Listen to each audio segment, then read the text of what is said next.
ট্রেনের টিকিট ভেবে চিন্তে করবেন, কারণ এখন রাস্তা অনেক খারাপ। আর আমি যেহেতু ট্রাভেল করেছি, এই কয়েকদিন ধরে অনেক ট্রাভেল করছি ট্রেন। হ্যালো ভিউয়ার্স, অনেক দিন পরে আপনাদের সম্মুখে আমি ভিডিও বানিয়ে আপলোড করছি, কারণ আমি একটু অসুস্থ ছিলাম এবং গুয়াহাটিতে ছিলাম। আবারও আজকে গুয়াহাটিতে যাচ্ছি।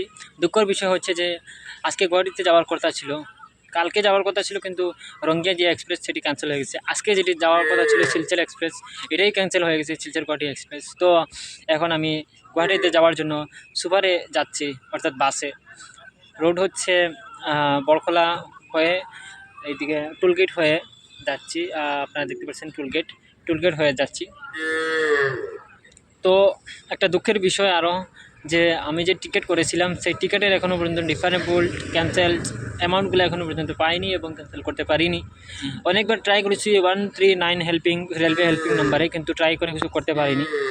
ওইখান থেকে আমার কোনো কিছু ওরা বলেছে টিডিআর ফাইল করার জন্য। আমি টিডিআর ফাইল করেছি, একটা টিডিআর ফাইল করেছি আর একটা টিডিআর ফাইল করতে পারিনি। টিডিআর ফাইল করার পরে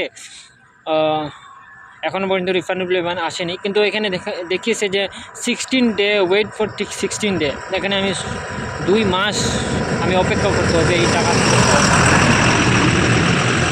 তো আমি রোডে বসে ভিডিওটা বানাচ্ছি, তার জন্য একটু গাড়ির সাউন্ড আসছে।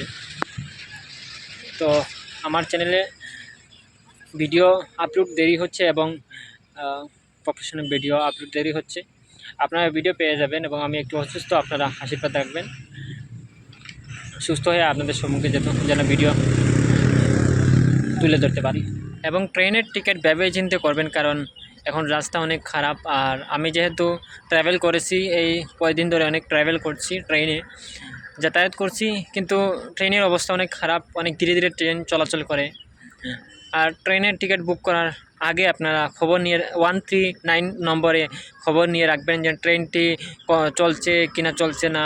আপনার বুকিং টাইমে দেখবেন সিট অ্যাভেলেবল, আরএসসি সিট বা অ্যাভেলেবল ট্রেন যাবে, এরকম পরে টিকিট বুক করার পরে ক্যান্সেলেশন দেখাবে। আমি শিলচর রঙ্গিয়া এক্সপ্রেস সেটি বুক করেছিলাম, যখন বুক করেছি তখন সিটও অ্যাভেলেবল, ট্রেনও কোনো ক্যান্সেলেশন না। আমি মাত্র টিকিট বুক করার পরে 5 মিনিট পরে আমার মেসেজ এসেছে যে ট্রেনটি ক্যান্সেল, এই ট্রেনটি যাত্রা করবে না এই ট্রেনটি।